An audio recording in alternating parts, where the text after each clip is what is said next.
And so here we are with the big one, the big Season 6 review for My Hero Academia. Now, we've got a lot of ground to cover, so let's just get straight into it. This video is going to be split into two halves. In this first half, I'll be discussing the opening arc of the season, discussing my positives and negatives for it. And in the second half of this video, I'll be discussing the second arc of the season, once again discussing my positives and the negatives for it, and then giving you my feelings overall in the overview of what I thought of this season as a whole. So with all that said and done, let's get straight into it and discuss the Paranormal Liberation War Arc. The big one, the one that set the stage and got us all pumped up and ready. Now, my first positive is that I have to say that I am happy that right out of the gates, we got straight into the action. There was no typical filler opening episode. Now, at the time when this season began, I will admit I was in two minds about this, because I will be honest, I'm one of those people that quite enjoyed the filler episodes for My Hero Academia, so the absence of that kind of felt a little bit of a downer for me, but upon reflection, I'm glad that we didn't have it, and it was good to just get straight into it, because, let's be honest, there was a lot of things that needed to discuss this season, as is the case with this review, so I won't dwell on it a little bit too much, as you get the idea. Anyway, the next thing that I want to discuss is the fact that whilst the opening arc for this season was, let us all be honest, essentially one long extended fight sequence, I feel that it handled itself well for the most part. I feel that there was an even spread of focus for the various different groups that were taking part within it all, with that focus being evenly spread out. It didn't feel like one group was getting too much focus over the others, and it feels like all of them got about their just about enough time to shine for me. I will say that I kind of wish that certain groups got a little bit more focused than others, but that's a different strokes for different folks kind of thing. This was all aided and abetted by having some really consistently great animation, with many of the fights having a visual flair and dynamism to them that put similar other programs and some feature films quite honestly to shame. They all had a visual spectacle to them which really came to life in this year's season, with some of the fights having some really impactful moments that, I'll be honest, did make me squirm a little bit.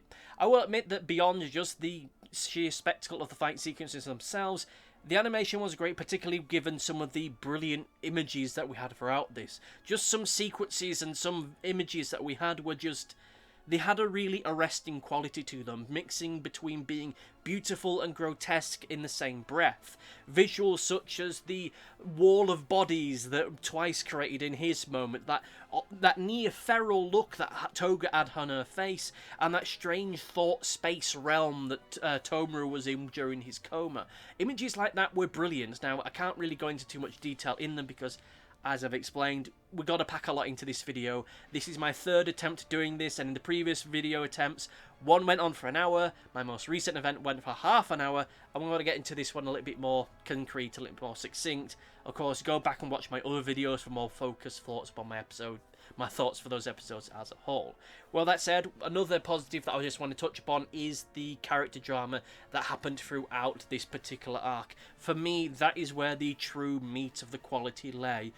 I will be honest, I wasn't a massive fan of the action for most of it, as much as I did enjoy it, because, I'll be honest, I thought that the character drama was just spectacular. 9 times out of 10, it was utterly brilliant. I feel that it maybe... let's see, how do I best put this? I don't feel that it was really quite as focused as I really would have liked it to be. It feels like it just comes in at almost stealth moments. It really takes you by surprise, and then when it comes, it just hits you like a punch in the face. But with that said, it also doesn't overstay its welcome. There are just some brilliant moments of character drama throughout.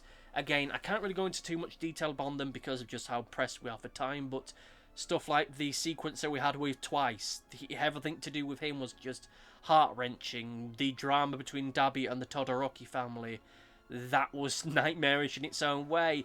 What we see of Bakugo and how he's maturing and growing into a respectable young man, and a lot of what we see with extended cast in this half of the season was great.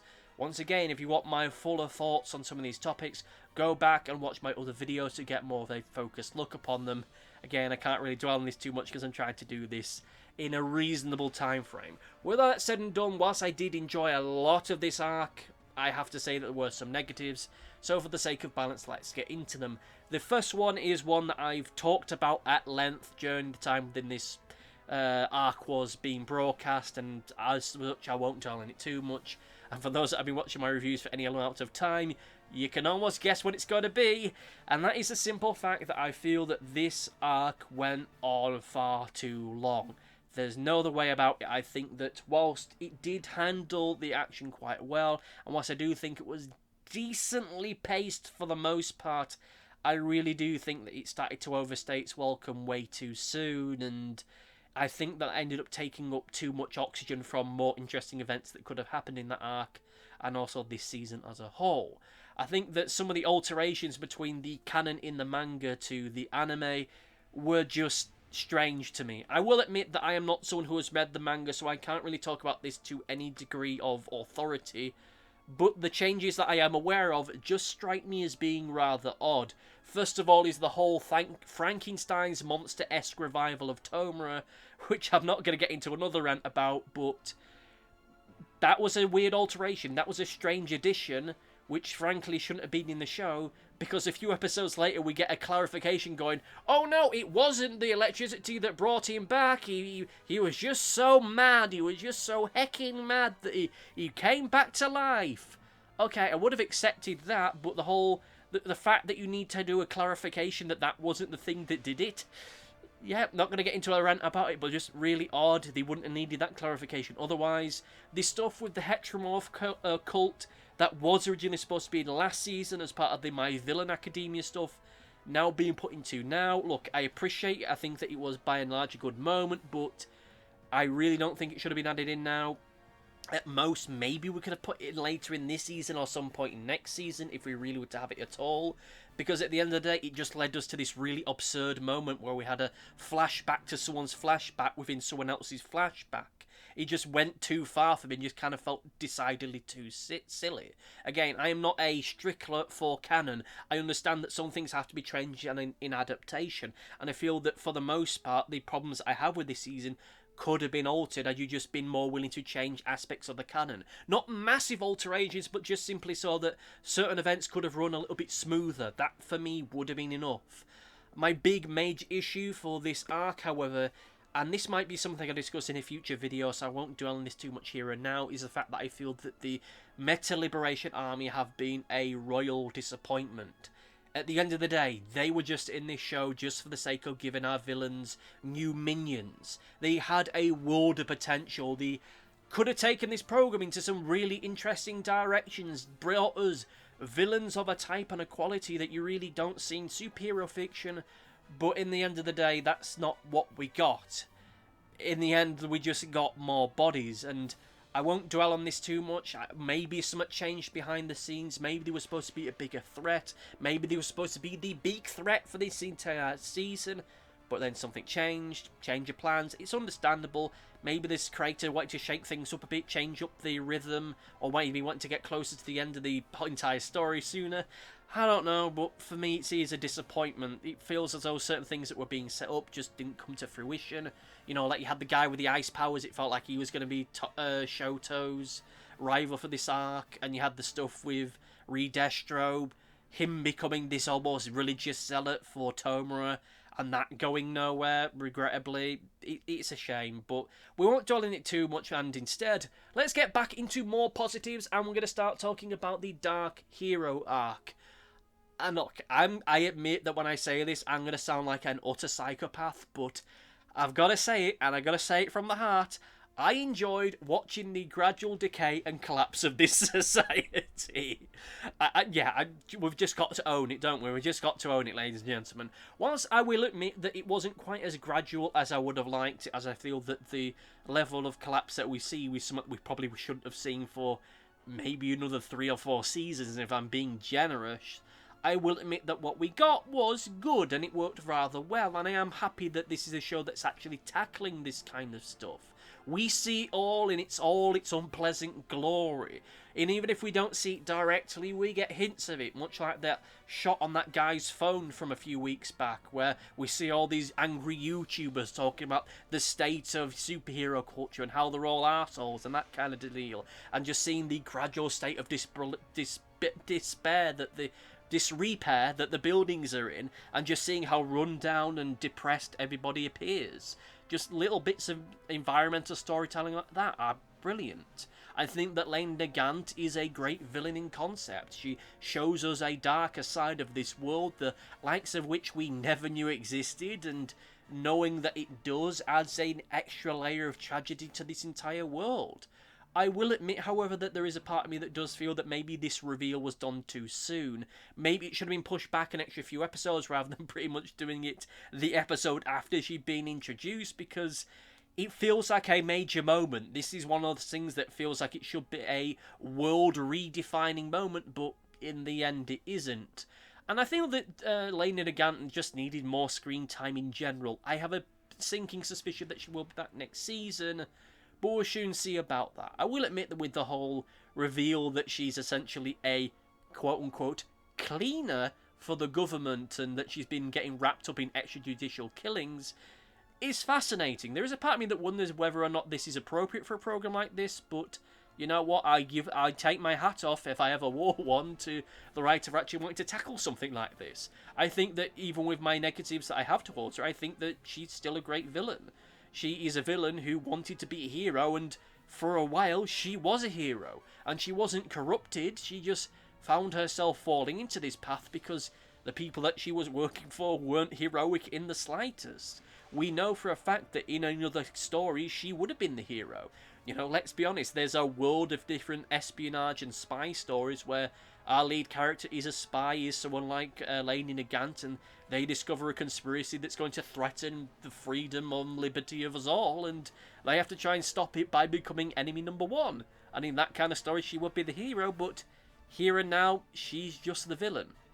And once again, I have to say that, and this is my final positive for this part, which is that, again, the true quality for me, the thing that just raises this arc and much of this season up to high levels, is the drama that we get here. The drama that lives in this particular part of the arc. It's brilliant. Seeing the family drama with Endeavour and his family.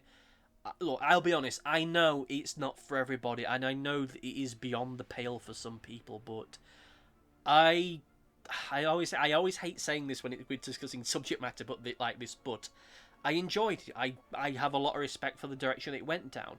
The moment where we just see Endeavour breaking down it's undeniably a powerful moment. Whilst I'm someone who I don't think will ever like Endeavour as a person, I think that there's no denying that that is a moment that hit a lot of people rather hard, and that is reflected in some of the comments I've received from people as a result after that episode came out.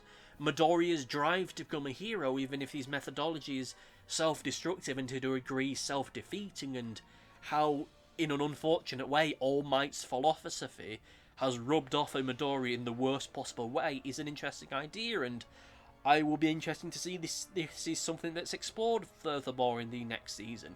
I think it will be at least touched upon, even if it's not explored to quite the same degree as I would like to. And of course, just seeing the decay of everything, the rot of this society, and just the impact it's had on people it's fascinating. It really is.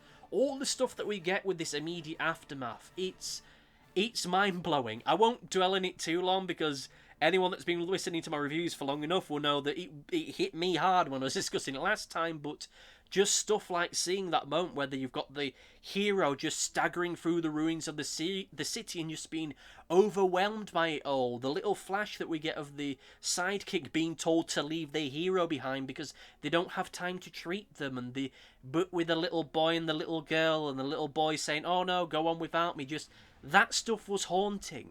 And for the credit to the writers, and I can't put this into great enough words, but as heavy as all that stuff was, it never got gratuitous. It never overstayed its welcome, and it hit like a truck, yet it had the precision of a laser beam. All that stuff was inspiring and haunting in equal measure, and I've never seen anything quite like it in superhero fiction before, and I likely never will again, and I think that it was brilliant for what it was.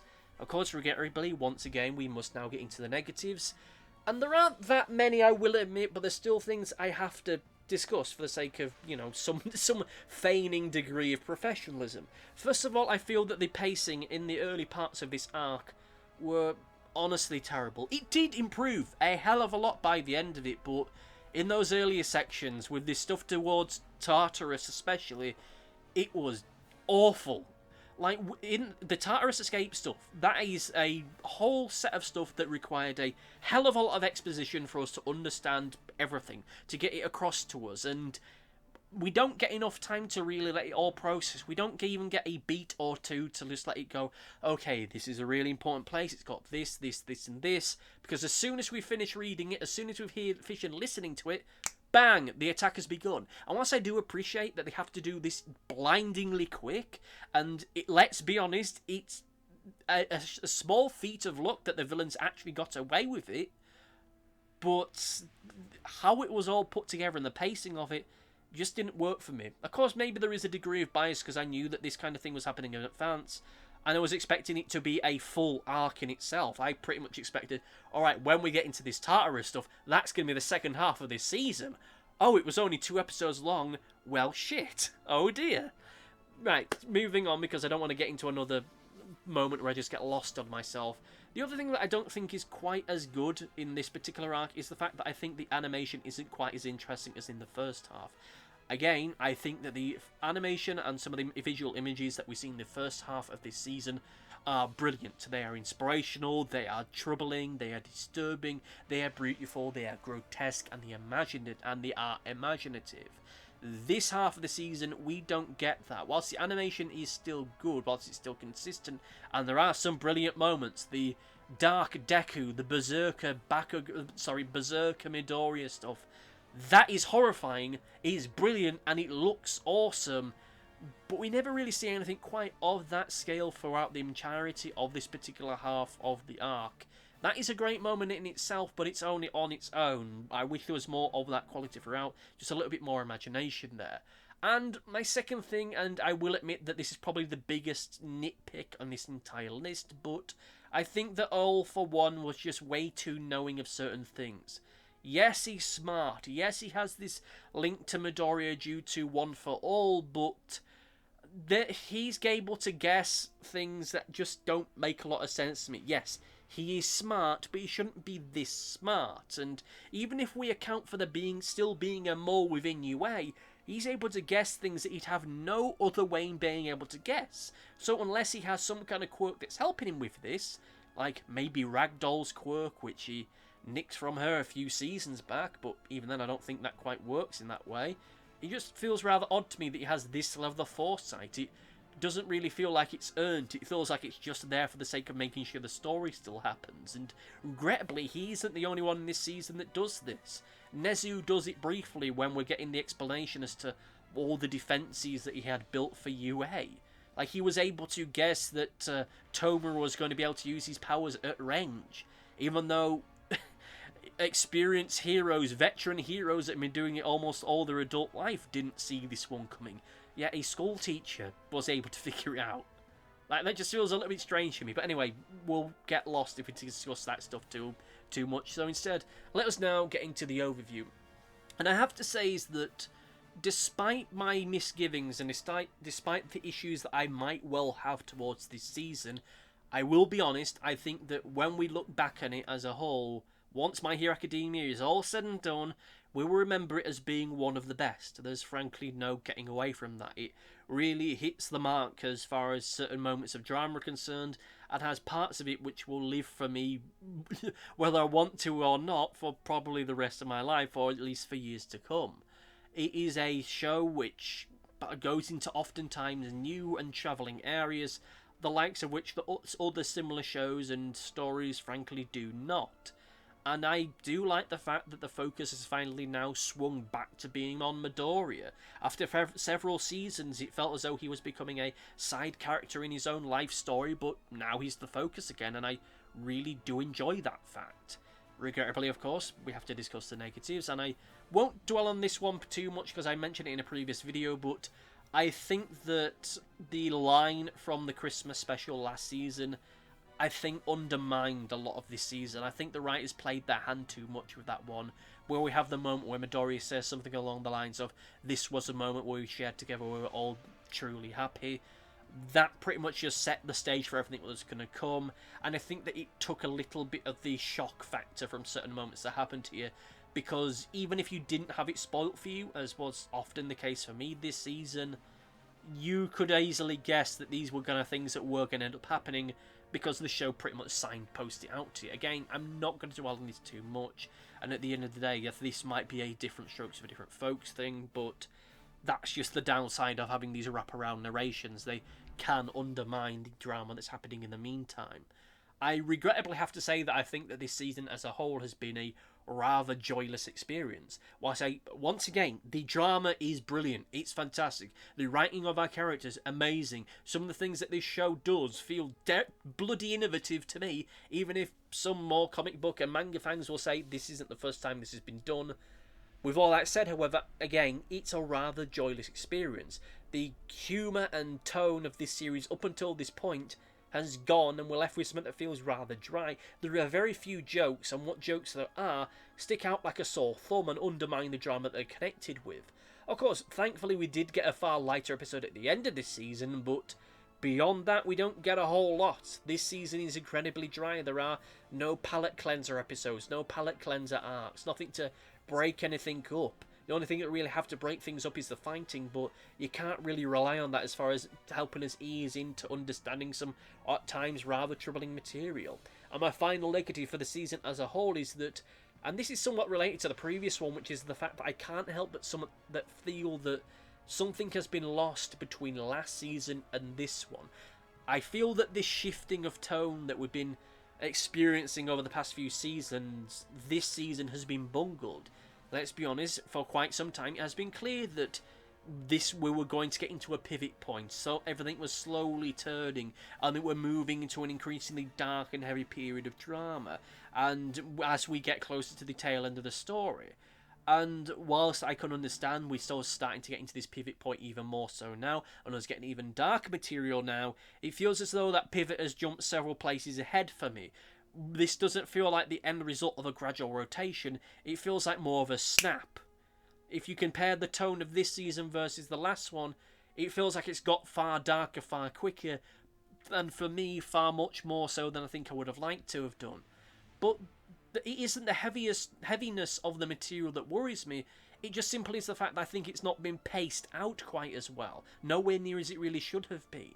There isn't really much to space it out with. Again, you don't have these little filler episodes and these little filler arcs who just let us all take a breath and let everything process. We're just constantly in it, time and time and time and time again, with very few jokes, very few moments of comedy or slice of life stuff to really shake this all up and to help spread this out and let this stuff breathe. And regrettably, there was a moment when it came to writing this review and looking back upon this season where I started to feel like this isn't the program that I fell in love with, to speak in slightly hyperbolic terms. The high-spirited, adventurous tone was gone, the fun slice of life stuff was gone, the colour and zest and energy was blanched out, and I was worried that we were just going to be left with yet another dark superhero show. We pivoted from the darkness being purely subtextual to just being textual. From the subtext to the text. That is a very hard pivot, particularly with a program like this. And there was a moment towards the end of the war arc, I will admit, that I was honestly starting to consider giving up watching this program. Had that arc gone on for an extra couple episodes, I might have called it quits, and had I not been doing these reviews, I might well have done. Again, this isn't due to the heaviness of what we got, but just how all this stuff was paced out and how stuff was placed. There wasn't enough variety in the tone, there wasn't enough of a shift, there wasn't a sense of, right, we're going to give the audience a couple episodes now to let this process and to make sense of it all. It wasn't. It was just constantly bang, bang, bang, bang, bang, bang, bang, and that was hard for me to really stomach and for me to get behind. And it's only really now, just looking back at it all, that I can actually finally get a chance to process all of this. And I hope that this will be managed better next season. The final episode of this season was fantastic. It really did bring back that tone and that spirit and that energy, and it did once again feel like the show that I fell in love with, again to use that rather loaded term. And I do hope that we can kind of see more of that personality again as we get into this next season. Whether it is the final season or not, we'll soon find out. Personally, I'm a little bit in two minds upon it, looking about how the structure of everything's going to be going forward, but that's a whole other video for a whole other time. So in conclusion, I have to say that once again, when we look back upon this season in years to come, we will no doubt say this was one of the best seasons of My Hero Academia. The character drama within it is brilliant. It features some really haunting and moving moments all the way through. The action is decent for what it is. I will admit that I think we've seen better in this season as a whole, or this series as a whole, but beyond that and looking to stuff that actually has a little bit more weight behind it, it is great. There's no getting away from it. This is a great show, and this season does go some way to help further emphasise that point. Even if it does feel like a bit of an emotional slog at times, the lack of variety in the tone, the inability to pace it out well, and to really just give us a moment or two to breathe, I think are major marks against it, but that's honestly just the way that I feel. So with that said and done, let us now get into Comment Corner! And now here we are, several days after the fact, so I could give people plenty of time to get their comments in. Only got one coming through, but of course let me know what you thought about this season down in the comment section down below. If I get enough of them, I might well do a follow-up video to this where I discuss what you good people out there listening have thought about this year's season. But between then and now, let us get into our comment, which comes from Big X1, who says, I enjoyed this week's episode. Of course, referring back to last week's episode, I agree that it was a good way to end the season, even if I was expecting something a bit bigger given it was the last one and the next season is looking to be the final one, which is a fair summation. I think that last season's final episode did better in that way. As a whole season, I enjoyed it for the most part and think it got better as it went along. I loved the action in the first part. It was well animated, but it went on too long. And like the drama in the second half, even if it feels like some details needed explaining better. Thank you for your comment, Big X1. Glad to have you with us again. Anyone else have feelings about this year's season? Let me know in the comment section down below. And whilst I will admit that this year's season finale wasn't quite as bombastic as the previous seasons, I feel that the way that it ended up rounding things off was the best way, in all honesty. I think that it felt more like a calm before the storm moment, and if next season really is going to be the final one, well, we do know that it's going to be one big storm. Honestly, at this point, looking at how things are playing, I think it might end up going to 8 seasons, but we'll soon see about that. And as for this season, yeah, I can't really go over my thoughts any further because I've been doing that for nearly the past 20 or so minutes, so yeah, I have to agree. I think that the action in the first part was good for what it was, even though it all went on for a little bit too long. And I did enjoy the drama of the second half. I'm not really sure which half's drama I enjoyed the most. I think that the drama in the first half had a little bit more impact, mostly due to the fact that it seemed to come along just when it needed to, whereas this half it was a lot more extended. But hey ho, that's a whole of discussion for a whole other time, as I often say. So there we are with this season done and dusted and in the bag. Overall, as I said previously, I think it was great. I honestly think it was great, and as we look back on it, we'll probably see it as being one of the greatest that this show has ever had. As for me, here on, I will continue to be doing videos about My Hero Academia for the foreseeable future. I have got at least plans for a video a week, at least until September, though of course this might change. I might be able to extend it all the way through until next season, but we'll soon see how that all goes. I will, like I say, be doing at least one video a week. This might go up to 2, depending if I have any extra ideas and depending on timings and such, because I do have a job that I also have to do and a private life, which does kind of eat into my time to be doing this whole YouTube affair. But still, the next video that I will be doing, so as to give you a bit of a preview, will be asking the question, was Midoriya right to leave UA when he did? Of course, when it's put onto YouTube, it'll have a little bit more of a snappier, slightly more clickbaity title, so you know what the video will be about when it comes along. So as far as that's concerned, you know, let me know in the comment section down below. Do you think that Midoriya was right to leave UA when he did? And of course, leave in the comment section, let me know what you thought about this season as a whole, and if there's enough comments, I might do a video discussing people's thoughts and feelings upon that in a week or two's time, depending on how everything pans out. Nothing much else to say apart from saying thank you to everyone who's been watching, listening and subscribing, liking and doing all the YouTube stuff that YouTube wants it to do. This has been a decently successful season as far as this channel's concerned, and I'm interested to see just how far we can go with it. Hey, maybe by the end of next season we'll break 80 subscriptions.